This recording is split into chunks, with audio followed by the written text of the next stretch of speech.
स्वाध्यायः परमं तपः।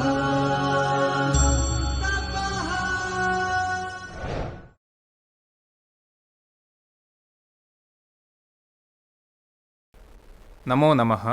भाषाप्रवेशपुस्तकस्य द्वितीयभागस्य एकादशे पाठे अहं डॉक्टर जानकीशरण आचार्यः भवतां हार्दं स्वागतं करोमि।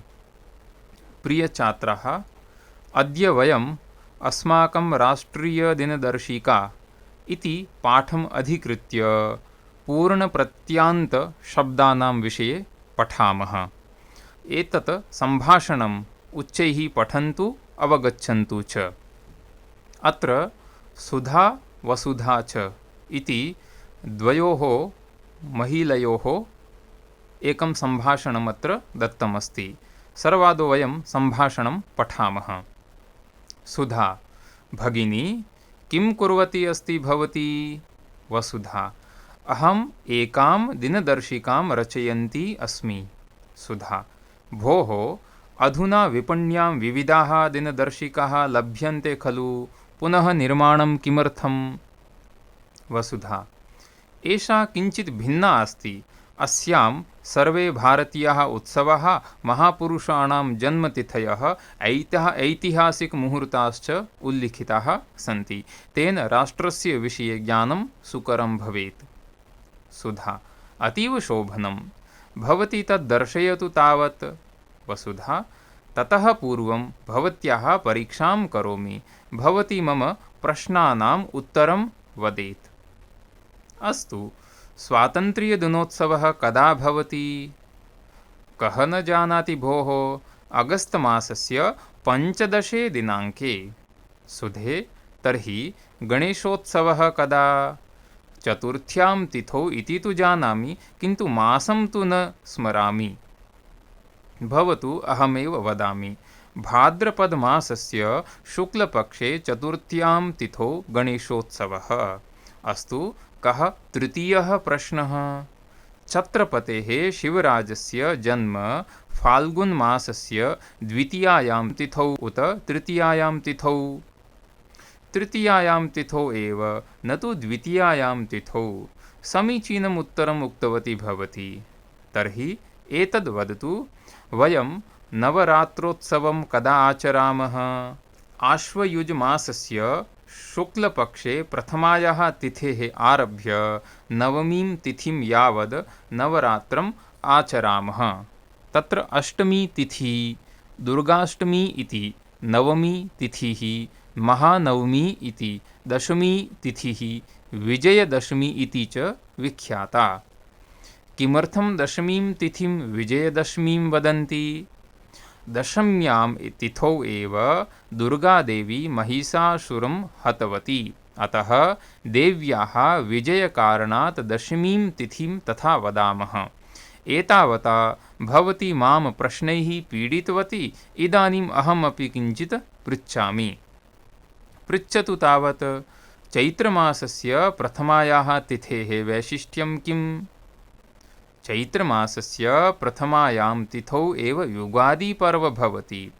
सखी, आषाढमासस्य चतुर्दश्यां तिथौ कोऽपि विशेषः अस्ति किम्?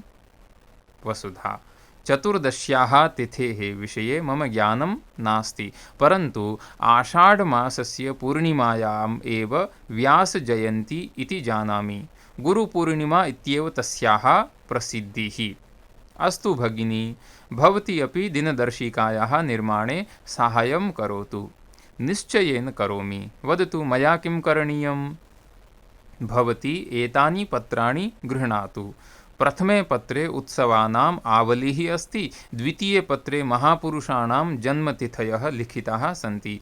तृतीयं पत्रम् इदानीं न आवश्यकं, तत् पार्श्वे स्थापयतु। तथैव करोमि।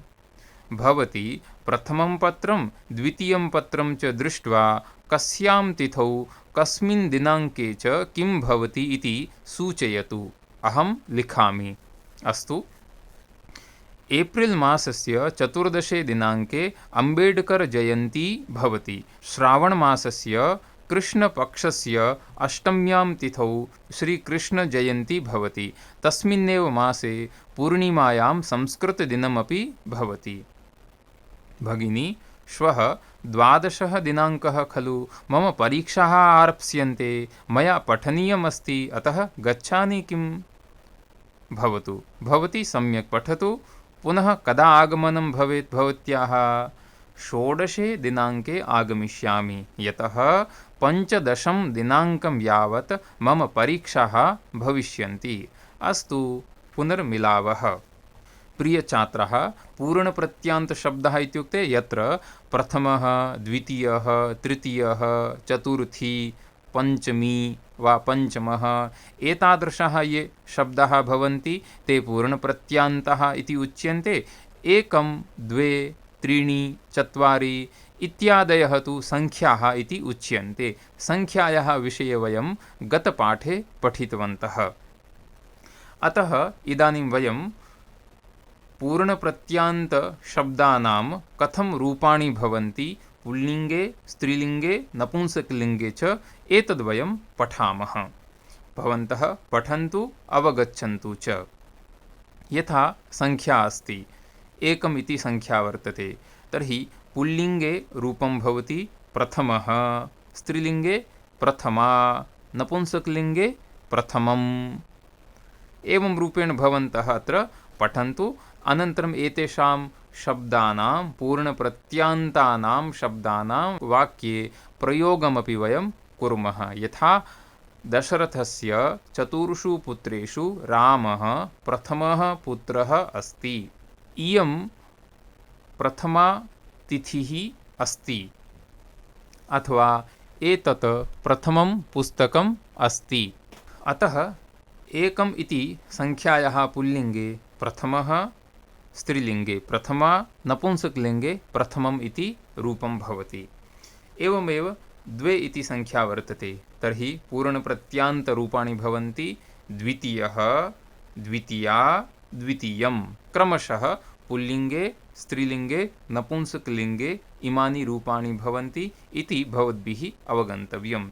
एवमेव 3 इति संख्या वर्तते, तर्हि तृतीयः, तृतीया, तृतीयं। 4 इति संख्या अस्ति, तर्हि चतुर्थः, चतुर्थी, चतुर्थम्। एवं रूपाणि भवन्ति। 5 इति संख्या, तर्हि पञ्चमः, पञ्चमी, पञ्चमम्। 6 इति संख्या अस्ति, तर्हि षष्ठः, षष्ठी, षष्ठम्। 7 इति संख्यायाः सप्तमः, सप्तमी, सप्तमम्। 8 इति संख्यायाः अष्टमः, अष्टमी, अष्टमम्। 9 इति संख्यायाः नवमः, नवमी, नवमम्। 10 इति संख्यायाः दशमः, दशमी, दशमम्। 11 इति संख्यायाः एकादशः, एकादशी, एकादशम्। यथा अस्माकम् अयं पाठः एकादशः पाठः वर्तते, अतः एकादशः पाठः अथवा तिथिः भवति, तर्हि एकादशी तिथि। एवं रूपेण 12 इति संख्यायाः द्वादशः, द्वादशी, द्वादशम्। 13 इति संख्यायाः त्रयोदशः, त्रयोदशी, त्रयोदशम्। 14 इति संख्यायाः चतुर्दशः, चतुर्दशी, चतुर्दशम्। 15 इति संख्यायाः पञ्चदशः, पञ्चदशी, पञ्चदशम्। 16 इति संख्यायाः षोडशः, षोडशी, षोडशम्। 17 इति संख्यायाः सप्तदशः, सप्तदशी, सप्तदशम्। 18 इति संख्यायाः अष्टादशः, अष्टादशी, अष्टादशम्। 19 इति संख्यायाः नवदशः, नवदशी, नवदशम्। 20 इति संख्यायाः विंशतितमः, विंशतितमी, विंशतितमम्। 30 इति संख्यायाः त्रिंशत्तमः, त्रिंशत्तमी, त्रिंशत्तमम्। 40 इति संख्यायाः चत्वारिंशत्तमः, चत्वारिंशत्तमी, चत्वारिंशत्तमम्। 50 इति संख्यायाः 50तमः 50तमी 50तमम्। 60 इति संख्यायाः 60तमः 60तमी 60तमम्। 70 इति संख्यायाः 70तमः 70तमी 70तमम्। 80 इति संख्यायाः 80तमः 80तमी 80तमम्। 90 इति संख्यायाः 90तमः 90तमी 90तमम्। 100 इति संख्यायाः 100तमः 100तमी 100तमम्।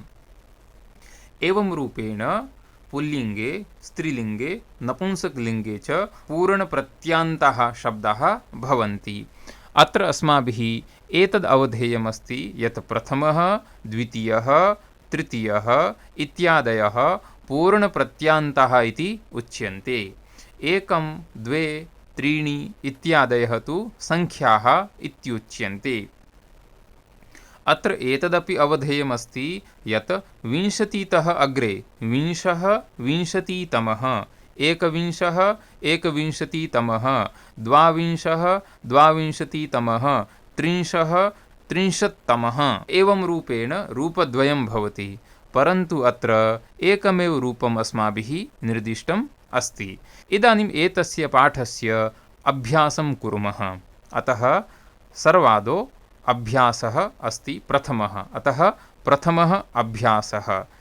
एतस्मिन् अभ्यासे यूयं कोष्ठकस्थसंख्यायाः पूर्णप्रत्यान्तं रूपं लिखत। यथा प्रथमे उदाहरणे कोष्ठके संख्या वर्तते 13। तर्हि त्रिषु लिङ्गेषु एतस्याः संख्यायाः पूर्णप्रत्यान्तं रूपं लेखनीयमस्ति। पुल्लिङ्गे यथा 13, स्त्रीलिङ्गे यथा 13, नपुंसकलिङ्गे 13। एवं रूपेण अस्माभिः एतस्मिन् प्रथमे अभ्यासे कोष्ठकस्थसंख्यायाः आधारेण पूर्णप्रत्यान्तं रूपं लेखनीयमस्ति। तर्हि आगच्छन्तु वयं रूपाणि लिखामः। प्रथमम् उदाहरणमस्ति कोष्ठके संख्या अस्ति 4। तर्हि रूपं भवति चतुर्थः, चतुर्थी, चतुर्थम्। 6 इति संख्या अस्ति। तर्हि रूपं भवति षष्ठः, षष्ठी, षष्ठम्। 17 इति संख्या अस्ति। तर्हि रूपं भवति सप्तदशः, सप्तदशी, सप्तदशम्। 20 इति संख्या वर्तते। तर्हि रूपम् अत्र एवं भवति 20तमः, 20तमी, 20तमम्। अत्र भवन्तः पुनः अवधानं कुर्वन्तु यत् 20तः अग्रे रूपद्वयं भवति, किन्तु अत्र अस्माभिः एकमेव रूपम् अत्र निर्दिष्टम् अस्ति। एवमेव अग्रिमं पञ्चमम् उदाहरणमस्ति। संख्या वर्तते 26। अतः रूपाणि एवं भवन्ति 26तमः, 26तमी, 26तमम्। अग्रे संख्या वर्तते 65। तर्हि रूपं भवति 65तमः, 65तमी, 65तमम्। अग्रिमम् उदाहरणमस्ति। संख्या वर्तते 59।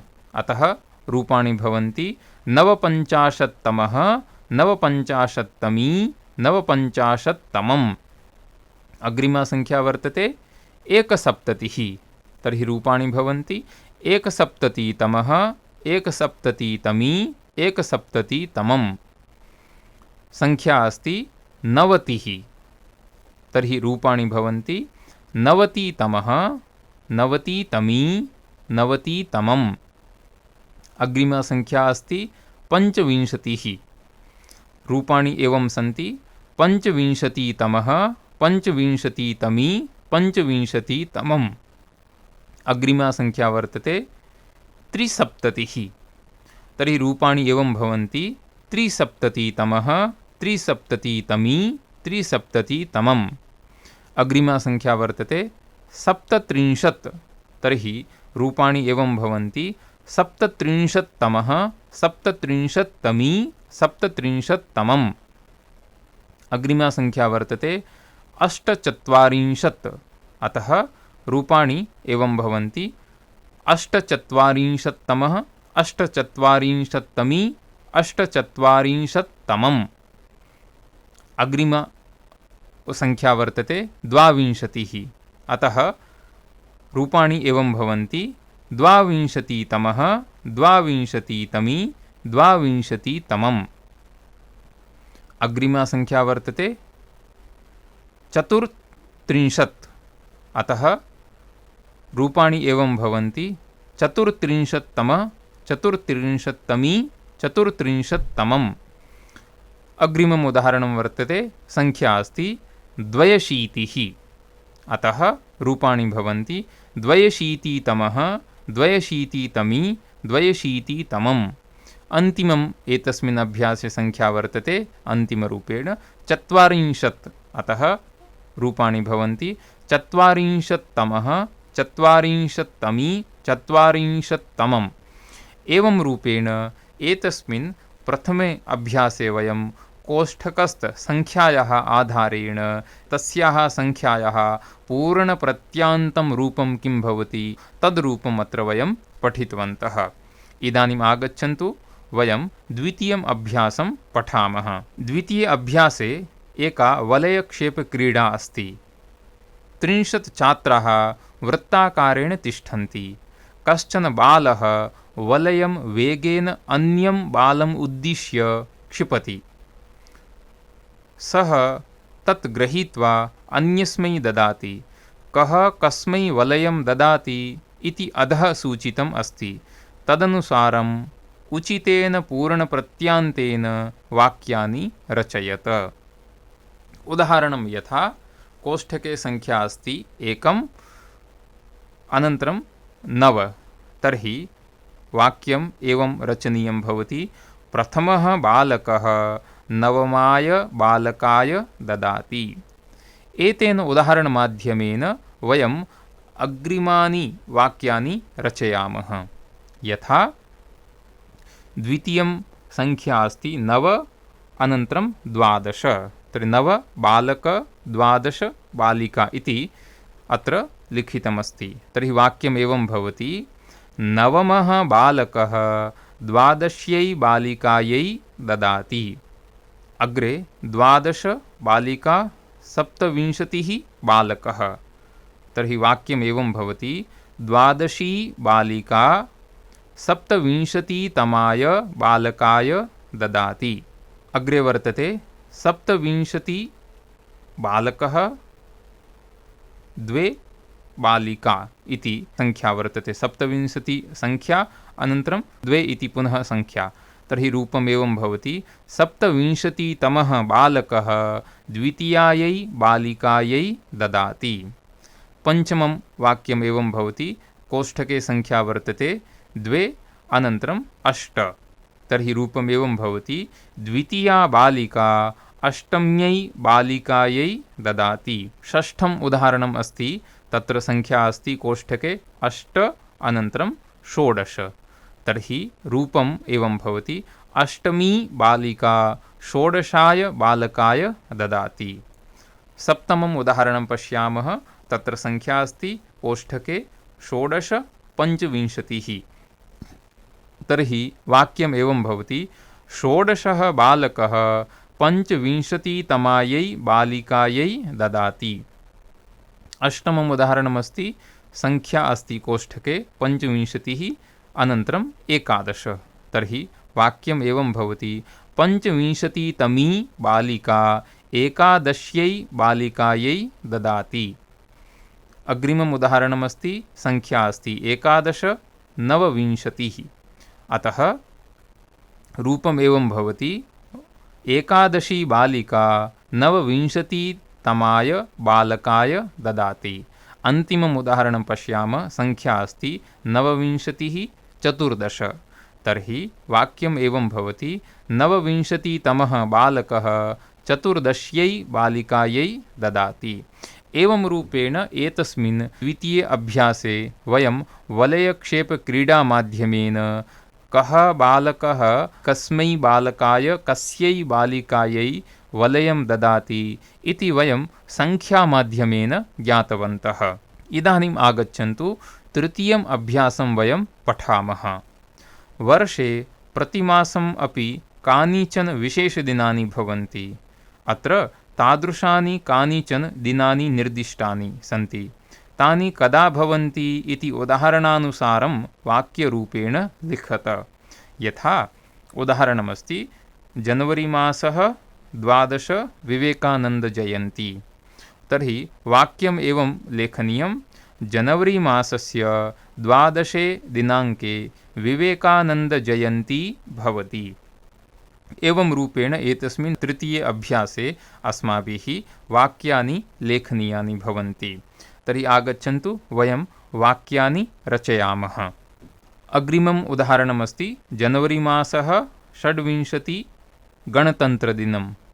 तर्हि वाक्यं भवति जनवरी मासस्य 26 दिनाङ्के गणतन्त्रदिनं भवति। तृतीयम् उदाहरणमस्ति मार्च मासः 1 विश्ववनितादिनं। तर्हि वाक्यम् एवं भवति मार्च मासस्य 1 दिनाङ्के विश्ववनितादिनं भवति। अग्रिमम् उदाहरणमस्ति एप्रिल मासः 14 अम्बेडकर जयन्ती। तर्हि वाक्यम् एवं भवति एप्रिल मासस्य 14 दिनाङ्के अम्बेडकर जयन्ती भवति। पञ्चमम् उदाहरणमस्ति मई मासः 1 विश्वकार्मिकदिनं। तर्हि वाक्यम् एवं भवति मई मासस्य 1 दिनाङ्के विश्वकार्मिकदिनं भवति। षष्ठम् उदाहरणमस्ति जुलै मासः 5 विश्वपर्यावरणदिनं। तर्हि वाक्यम् एवं भवति जुलै मासस्य 5 दिनाङ्के विश्वपर्यावरणदिनं भवति। सप्तमम् उदाहरणमस्ति सेप्टेम्बर् मासः 5 अध्यापकदिनं। तर्हि वाक्यम् एवं भवति सेप्टेम्बर् मासस्य 5 दिनाङ्के अध्यापकदिनं भवति। अन्तिमम् उदाहरणं पश्यामः नवम्बर् मासः 14 बालदिनं। तर्हि वाक्यम् एवं रचनीयं नवम्बर् मासस्य 14 दिनाङ्के बालदिनं भवति। एवं रूपेण एतस्मिन् तृतीये अभ्यासे प्रतिमासं कतिचन विशेषदिनानि भवन्ति। अतः तेषां विशेषदिनानाम् आधारेण वयं वाक्यानि रचितवन्तः। इदानीं चतुर्थम् अभ्यासं वयं पठामः। एतस्मिन् अभ्यासे प्रधानमन्त्रिणः प्रवासयोजना दत्ता अस्ति। एतस्याः आधारेण सः कस्मिन् दिनाङ्के कुत्र भविष्यति इति यूयं लिखत। यथा कोष्ठके संख्या अस्ति 1, अनन्तरं देहलीतः प्रस्थानं। तर्हि वाक्यम् एवं लेखनीयं प्रधानमन्त्री 1 दिनाङ्के देहलीतः प्रस्थानं करोति। तर्हि एवं रूपेण अस्माभिः अग्रे यानि उदाहरणानि दत्तानि सन्ति तेषां माध्यमेन अत्र वाक्यानि लेखनीयानि भवन्ति। यथा संख्या अस्ति 2 लखनौनगरं। तर्हि वाक्यं भवति प्रधानमन्त्री 2 दिनाङ्के लखनौनगरे भविष्यति। तृतीयं वाक्यं संख्या वर्तते 4 पटनानगरं। तर्हि वाक्यं भवति प्रधानमन्त्री 4 दिनाङ्के पटनानगरे भविष्यति। चतुर्थम् उदाहरणमस्ति कोष्ठके संख्या वर्तते 7, नगरस्य नाम अस्ति गुवाहाटीनगरं। तर्हि वाक्यम् एवं भवति प्रधानमन्त्री 7 दिनाङ्के गुवाहाटीनगरे भविष्यति। एवं पञ्चमम् उदाहरणमस्ति संख्या वर्तते 9, कोलकत्ता। तर्हि वाक्यं भवति प्रधानमन्त्री 9 दिनाङ्के कोलकत्तानगरे भविष्यति। अग्रे संख्या अस्ति 10, भुवनेश्वरं। तर्हि वाक्यं प्रधानमन्त्री 10 दिनाङ्के भुवनेश्वरनगरे भविष्यति। अग्रिमम् उदाहरणमस्ति संख्या वर्तते 12, भाग्यनगरं। तर्हि प्रधानमन्त्री 12 दिनाङ्के भाग्यनगरे भविष्यति। अग्रिमं कोष्ठके संख्या वर्तते 14, नगरस्य नाम वर्तते चेन्नैनगरं। तर्हि वाक्यम् एवं रचनीयं, प्रधानमन्त्री 14 दिनाङ्के चेन्नैनगरे भविष्यति। नवमम् उदाहरणं वर्तते, संख्या वर्तते कोष्ठके 17, नगरस्य नाम अस्ति तिरुवन्तपुरं। तर्हि वाक्यम् एवं लेखनीयं, प्रधानमन्त्री 17 दिनाङ्के तिरुवन्तपुरनगरे भविष्यति। अग्रिमं दशमम् उदाहरणं, संख्या वर्तते 19, बेङ्गलूरुनगरं। तर्हि वाक्यं, प्रधानमन्त्री 19 दिनाङ्के बेङ्गलूरुनगरे भविष्यति। अग्रिमं वाक्यमस्ति, संख्या वर्तते 20, मुम्बैनगरं। तर्हि वाक्यं, प्रधानमन्त्री 20तमे दिनाङ्के मुम्बैनगरे भविष्यति। अग्रिमं 12 उदाहरणमस्ति, संख्या अस्ति 22, भोपालं। तर्हि वाक्यम् एवं रचयन्तु, प्रधानमन्त्री 22तमे दिनाङ्के भोपालनगरे भविष्यति। अग्रिमम् उदाहरणमस्ति, कोष्ठके संख्या वर्तते 24, कर्णावती। तर्हि वाक्यम् एवं लिखन्तु, प्रधानमन्त्री 24तमे दिनाङ्के कर्णावतीनगरे भविष्यति। उपान्तिमम् उदाहरणमस्ति, कोष्ठके संख्या अस्ति 29, चण्डीगढ। तर्हि वाक्यम् एवं लिखन्तु, प्रधानमन्त्री 29तमे दिनाङ्के चण्डीगढनगरे भविष्यति। अन्तिमम् उदाहरणमस्ति, कोष्ठके संख्या वर्तते 30, अनन्तरं नगरस्य नाम वर्तते श्रीनगरं। तर्हि वाक्यं, प्रधानमन्त्री 30तमे दिनाङ्के श्रीनगरे भविष्यति।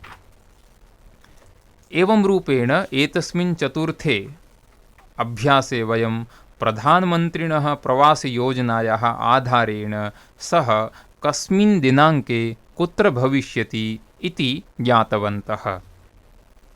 इदानीं पञ्चमः अभ्यासः। एतस्मिन् अभ्यासे पूर्वं दत्तां प्रवासयोजनाम् अनुसृत्य यूयम् अपि स्वकीयां योजनां लिखत। उदाहरणरूपेण यथा, प्रथमे दिनाङ्के अहं विद्यालये भविष्यामि। एवं रूपेण अस्माभिः स्वकीया योजना अत्र लेखनीया अस्ति। तर्हि वयं स्वकीयां योजनाम् अत्र लिखामः। यथा, अहम् आगामी सप्ताहे उत्तरभारतस्य प्रवासे गमिष्यामि। प्रथमे दिनाङ्के कर्णावतीनगरात् प्रस्थानं करिष्यामि। द्वितीये दिनाङ्के अयोध्यानगरे भविष्यामि। ततः चतुर्थे दिनाङ्के मथुरानगरे गमिष्यामि। सप्तमे दिनाङ्के वृन्दावनं प्राप्स्यामि। नवमे दिनाङ्के प्रयागराजे भविष्यामि। 12 दिनाङ्के काशीनगरे गमिष्यामि। तस्मात् 15 दिनाङ्के प्रत्यागच्छामि। एवं रूपेण पूर्वं दत्तां प्रवासयोजनाम् अनुसृत्य वयम् अत्र स्वकीयां योजनां लिखितवन्तः। इदानीम् आगच्छन्तु वयं षष्ठम् अभ्यासं पठामः। क्रीडाक्षेत्रं परितः वृक्षाः सन्ति। 2 वानरौ वृक्षात् वृक्षं गच्छन्तौ क्रीडतः। तौ कतमात् वृक्षात् कतमं वृक्षं गच्छतः इति अधः सूचितम् अस्ति। उचितेन पदेन वाक्यानि पूरयत। यथा, प्रथमः वानरः प्रथमात् वृक्षात् द्वितीयं वृक्षं गच्छति, द्वितीयात् वृक्षात् तृतीयं वृक्षं गच्छति, तृतीयात् वृक्षात् चतुर्थं वृक्षं गच्छति। एवं रूपेण तस्य प्रथमस्य वानरस्य गमनमस्ति। द्वितीयस्य वानरस्य कथं गमनमस्ति? द्वितीयः वानरः 25तमात् वृक्षात् 24तमं वृक्षं गच्छति, 24तमात् वृक्षात् 23तमं वृक्षं गच्छति। एवं रूपेण अत्र द्वौ वानरौ वृक्षात् वृक्षं प्रति गच्छन्तौ स्तः। अतः तयोः वानरयोः कथं गमनमस्ति, गमन आधारेण वयमत्र वाक्यानि रचयामः। तर्हि आगच्छन्तु वयं वाक्यानि रचयामः। प्रथमः वानरः प्रथमात् वृक्षात् द्वितीयं वृक्षं गच्छति। द्वितीयः वानरः पञ्चविंशतितमात् वृक्षात् चतुर्विंशतितमं वृक्षं गच्छति। प्रथमः वानरः द्वितीयात् वृक्षात् तृतीयं वृक्षं गच्छति। द्वितीयः वानरः चतुर्विंशतितमात् वृक्षात् त्रयोविंशतितमं वृक्षं गच्छति। प्रथमः वानरः तृतीयात् वृक्षात् चतुर्थं वृक्षं गच्छति। द्वितीयः वानरः त्रयोविंशतितमात् वृक्षात् द्वाविंशतितमं वृक्षं गच्छति। प्रथमः वानरः चतुर्थात् वृक्षात् पञ्चमं वृक्षं गच्छति। द्वितीयः वानरः द्वाविंशतितमात् वृक्षात् एकविंशतितमं वृक्षं गच्छति। प्रथमः वानरः पञ्चमात् वृक्षात् षष्ठं वृक्षं गच्छति। द्वितीयः वानरः एकविंशतितमात् वृक्षात् विंशतितमं वृक्षं गच्छति। प्रथमः वानरः षष्ठात् वृक्षात् सप्तमं वृक्षं गच्छति। द्वितीयः वानरः विंशतितमात् वृक्षात् एकोनविंशतितमं वृक्षं गच्छति। प्रथमः वानरः सप्तमात् वृक्षात् अष्टमं वृक्षं गच्छति। द्वितीयः वानरः एकोनविंशतितमात् वृक्षात् अष्टादशं वृक्षं गच्छति। प्रथमः वानरः अष्टमात् वृक्षात् नवमं वृक्षं गच्छति। द्वितीयः वानरः अष्टादशात् वृक्षात् सप्तदशं वृक्षं गच्छति। प्रथमः वानरः नवमात् वृक्षात् दशमं वृक्षं गच्छति। द्वितीयः वानरः सप्तदशात् वृक्षात् षोडशं वृक्षं गच्छति। द्वितीयः वानरः षोडशात् वृक्षात् पञ्चदशं वृक्षं गच्छति। एवं रूपेण एतस्मिन् षष्ठे अध्याये षष्ठे अभ्यासे वयं वानरद्वयस्य क्रीडामाध्यमेन सः वानरः कतमात् वृक्षात् कतमं वृक्षं गच्छति इति वयम् अत्र ज्ञातवन्तः। एवं रूपेण अत्र प्रथमात् द्वितीयं, द्वितीयात् तृतीयम् एते ये शब्दाः सन्ति ते शब्दाः पूर्णप्रत्यान्तशब्दाः सन्ति। इदानीं वयं स्तोत्रमाध्यमेन अपि पूर्णप्रत्यान्तरूपाणि ज्ञास्यामः। यूयम् एतत् गणेशस्तोत्रम् उच्चैः पठत अत्र प्रयुक्तानि पूर्णप्रत्यान्तरूपाणि जानीत च। प्रथमं वक्रतुण्डं च एकदन्तं द्वितीयकं तृतीयं कृष्णपिङ्गाक्षं गजवक्त्रं चतुर्थकं लम्बोदरं पञ्चमं च षष्ठं विकटमेव च सप्तमं विघ्नराजं च धूम्रवर्णं तथाष्टकं नवमं भालचन्द्रं च दशमं तु विनायकम् एकादशं गणपतिं द्वादशं तु गजाननं द्वादशैतानि नामानि त्रिसन्ध्यं यः पठेन्नरः न च विघ्नभयं तस्य सर्वसिद्धिकरं परम्। एतस्मिन् गणेशस्तोत्रे वयं बहूनि पूर्णप्रत्यान्तरूपाणि पठितवन्तः। यथा प्रथमं, द्वितीयकं, तृतीयं, चतुर्थकम् इति प्रथमे श्लोके एतानि पूर्णप्रत्यान्तरूपाणि सन्ति। द्वितीयश्लोके अपि पञ्चमं, षष्ठं, सप्तमम्, अष्टकम् एतानि रूपाणि पूर्णप्रत्यान्तरूपाणि सन्ति। एवमेव तृतीयश्लोके अपि नवमं, दशमं, एकादशं, द्वादशम् एतानि पूर्णप्रत्यान्तरूपाणि सन्ति।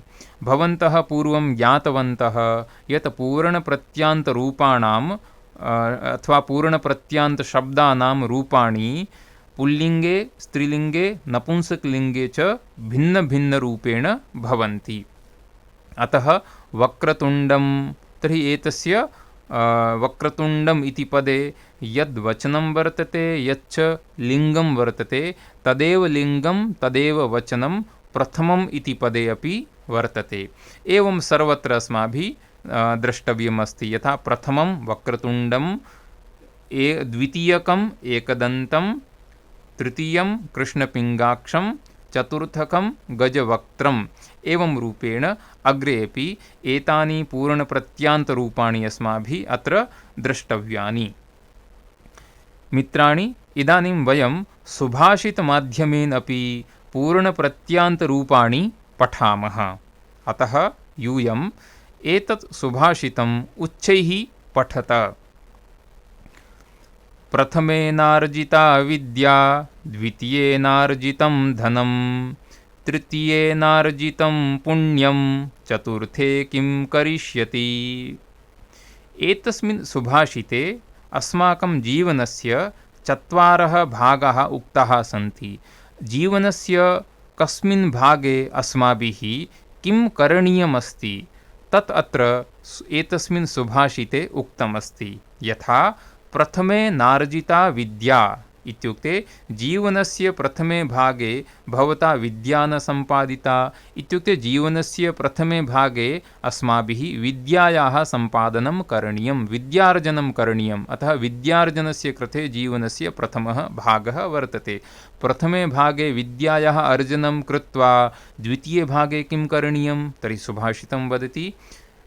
द्वितीये नार्जितं धनं नाम येन जीवनस्य द्वितीयभागे धनस्य सम्पादनं करणीयम् अस्ति, किन्तु येन प्रथमे भागे विद्यायाः अर्जनं न कृतं तर्हि अपि च द्वितीयभागे धनस्यापि अर्जनं न कृतं, धनमपि न सम्पादितं, तर्हि जीवनस्य यः तृतीयः भागः वर्तते तस्मिन् तृतीयभागे तेन धनेन पुण्यस्य सम्पादनं करणीयं भवति।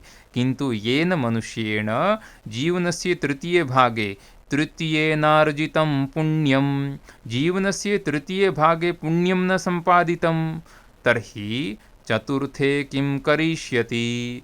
एवं चेत् सः जनः जीवनस्य चतुर्थे भागे किं वा करिष्यति इत्युक्ते सः किमपि कर्तुं न शक्ष्यति। यतोहि प्रथमे भागे यत् करणीयमासीत् तद् न कृतं, द्वितीयभागे धनं सम्पादनीयमासीत् तन्न सम्पादितं, तृतीयभागे पुण्यं सम्पादितव्यमासीत् तत् न सम्पादितं, तर्हि चतुर्थे भागे सः किं वा कर्तुं शक्नोति इत्युक्ते किमपि न कर्तुं शक्नोति। एतस्मिन् सुभाषिते वयम् अत्र कतिपय पूर्णप्रत्ययान्तरूपाणि पठितवन्तः। यथा प्रथमे नार्जिता विद्या इत्यत्र प्रथमे इति पूर्णप्रत्ययान्तरूपं वर्तते। द्वितीये नार्जितं धनम् इति द्वितीये इति पूर्णप्रत्ययान्तरूपम् अस्ति।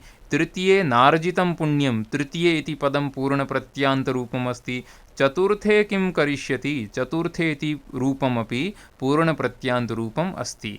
एवं रूपेण एतेन सुभाषितेन वयं जीवनस्य कृते शिक्षामपि प्राप्तवन्तः, अपि च पूर्णप्रत्ययान्तशब्दानां ज्ञानमपि प्राप्तवन्तः। इदानीं मित्राणि, वयम् एतस्य पाठस्य अन्ते एकां सूक्तिं पठामः। सूक्ति एवमस्ति: वज्रादपि हि वीराणां चित्तरत्नमखण्डितम्। वज्राद् अपि हि वीराणां चित्तरत्नम् अखण्डितम्। चित्तरत्नम् इत्युक्ते ये वीराः भवन्ति तेषां यत् चित्तं भवति, यन्मनः भवति तत् रत्नसदृशं भवति। किमर्थं रत्नसदृशं भवति? यतोहि वीराणां चित्तं यद् भवति तत् अखण्डितं भवति, कदापि स्वकर्तव्यमार्गात् परिच्युतं न भवति। कथं तेषां चित्तम् अखण्डितं भवति? तर्हि उच्यते वज्रादपि, नाम इन्द्रदेवतायाः आयुधः वर्तते वज्रः। अतः तस्मात् वज्रादपि कठोरः भवति, अथवा तस्मात् वज्रादपि कठोरं भवति एतेषां वीराणां चित्तरत्नं। तत् चित्तरत्नं सर्वदा एतेषां वीराणाम् अखण्डितं भवति, कदापि स्वकर्तव्यमार्गात् वीराणां चित्तरत्नं खण्डितं न भवति, सर्वदा अखण्डितमेव भवति इति सूक्तिरपि वीराणां यत् चित्तरत्नं वर्तते तस्य कथम् अत्र वर्णनमस्ति, कथं तद् अखण्डितं भवति इति सूक्तिः वदति। नाम ये धैर्यशालिनः भवन्ति, परिश्रमिणः भवन्ति, ये वीराः भवन्ति, ते सर्वदा या कापि परिस्थितिः भवतु, या कापि अवस्था भवतु, सर्वदा ते स्वकर्तव्यस्य एव पालनं कुर्वन्ति। स्वकर्तव्यमार्गात् कदापि ते परिच्युताः न भवन्ति। एवं रूपेण प्रियछात्राः, वयम् एतस्मिन् एकादशे पाठे अस्माकं राष्ट्रीयदिनदर्शिका इति शीर्षकद्वारा अङ्किते एकादशे पाठे वयं पूर्णप्रत्यान्तशब्दानां विषये अत्र पठितवन्तः। भवन्तः एतत् पाठस्य श्रवणं कृतवन्तः, अतः एतेन पाठेन पूर्णप्रत्यान्तशब्दानां भवतां कृते ज्ञानं जातं वर्तते। अस्माकम् अयं पाठः अत्रैव समाप्यते। अस्तु, सर्वेभ्यो नमो नमः, धन्यवादः।